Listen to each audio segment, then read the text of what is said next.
Today we're going to talk about how to make an original movie. In 2021, getting your film work notice can be a tricky proposition. 30,000 hours worth of new content gets published on YouTube every single hour. 9,885 film titles were added to IMDb just last year. Now, the ones that you mostly hear about, the ones that you can actually find without having to do really any searching, nearly, if not all of them, have an existing fan base which gets them noticed, or a budget to market and advertise, and then get noticed. What if you don't have either of those things just yet? What can you do to make your movie stand out and give yourself a chance to make a name for your work? Of the many free tools available today, we're going to look at just one. This one. Just be original. I know, sounds really easy, doesn't it? Originality might be free, but it does take work in order to make something that's going to stand out, but feels altogether unique. Now, this is something I'm always trying to achieve, trying to aspire to, and because of that, I have some thoughts on the subject. I have quite a lot of thoughts on this actually, but just for the sake of being concise, here's my top 3. Here we go. Woo! An original movie requires an original story. And that ship has sailed. But we all have a list of movies we love, right? And it's probably more than 7 movies. My list has like 238 movies on it. So how do we get from here to here without growing bored of the same old stories? And more importantly, and the reason I'm actually making this video, is how do we, as filmmakers in 2021, make an original movie? Simple. We must learn to practice the art of acceptance. Don't deny the fact that there are only 7 original stories. Accept it and start to explore which of these story types interest you the most. Embrace the 7 story notion. Give it a big old bear hug, pinky swear friends forever with it, and then cloak and dagger that hit it with a baseball bat until it's in pieces. I feel like this metaphor got way too violent way too quickly. Let's try again. Accept the 7 story theory because these story frameworks are as old as human history. They even predate written history. Instead of trying to reinvent the story wheel, so to speak, just start by trying to make a wheel, even if it looks like one you've seen before. Yeah, I know what you're going to say. Where's the originality in that, Paul? Also, story wheel. I'm clearly having an off day when it comes to metaphors. Nevertheless, once you've built something you know works, it's only then you can start to mess with it and change its form to make something that's really different. Remember when Neo in The Matrix started to see the code? He finally understood how the world around him was shaped and how it worked. It was only then that he could start to bend that world to his will, to start to fly and dodge bullets. You know, all the regular stuff. It's only 7 original stories because thousands of years of human storytelling have informed us about what successfully engages an audience. It's kind of a story evolution, if you will. Once you know how to do that, you can go ahead and subvert and even break those rules to give an audience something they really want and something new at the same time. Firstly, research these 7 original story ideas. Pick the one you like the most.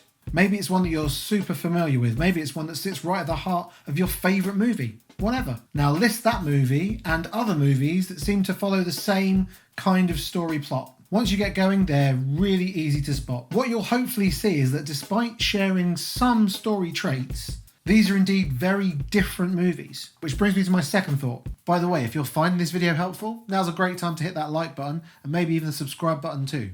Thanks. 2, 7 stories, yes, but an infinite number of characters. People are unique. Originality comes from people. There's 7 billion people on the planet and not 2 of them are the same. Here's a completely original person for you.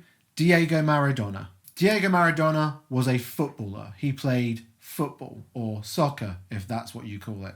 I don't. And football matches are all very similar in a lot of ways. They all have the same structure to them. They're all played on the same size pitch with the same lines on that pitch. There's always a half-time break, and every game plays out over about 90 minutes. There's always 2 teams, and one team is going to win, one team is going to lose, or maybe both teams will draw. Just like our 7 stories, those are points that do not change within the game of football. Yet, in the history of football, no 2 games have ever played out in exactly the same way. So if the rules and parameters can't change and yet every game is different, then the element that makes it different is something else. It's the players on the pitch. And the most exciting, most original, most engaging games to watch happen because of certain players making certain decisions. The more exciting and risky those decisions, the more interesting the game is. Diego Maradona was one such player. Not only did he have the capability to do things that would change a game,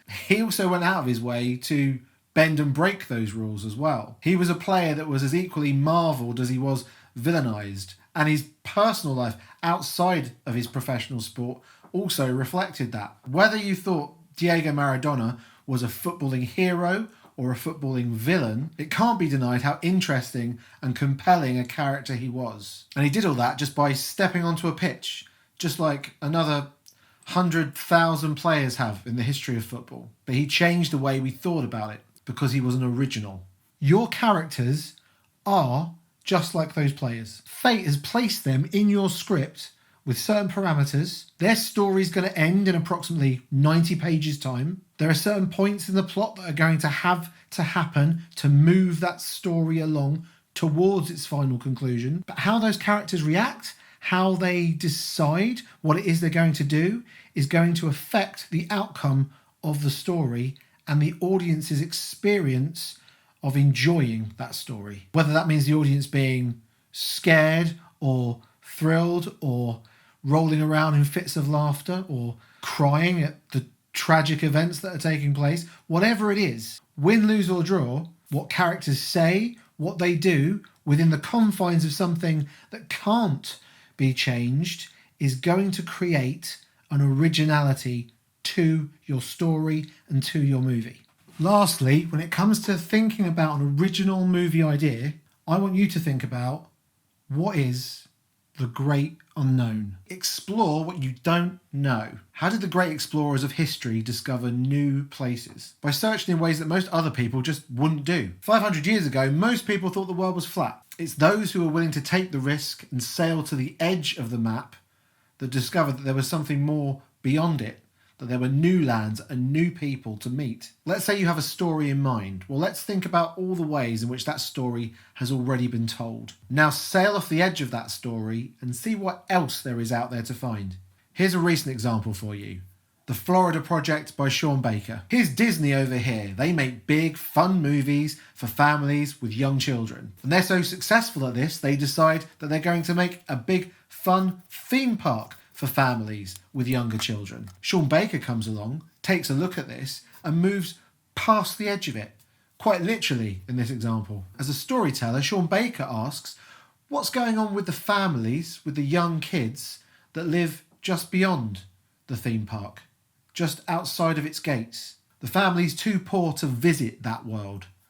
What does their story look like? For me, that's original storytelling. That's original filmmaking. Just thinking about what is unknown, what is off the edge of the map of the story that you may have already heard. Now you've got to really try and dig and discover things about the world in which your story exists, things that you didn't know before, about what kind of characters might inhabit that world. Because the more fascinated you become with every element of your story, the more your perspective develops, the deeper it goes, and the greater your chances of creating something truly original. And an audience, they're not stupid. They know the difference between a story that's plodding along and going through the motions and one that's being told with an authentic, original voice. I've seen 238 of them. Combining all these things with your want, your need to tell a story to an audience that keeps them gripped is where that originality is going to be formed. Now, if you found this video helpful, tell me about it in the comments below. I'd love to hear what you think. And for more blood, sweat and duct tape tips and tricks on low to no budget filmmaking, click on one of the 2 videos on your screen now. I'll be in one of them. Thanks for watching.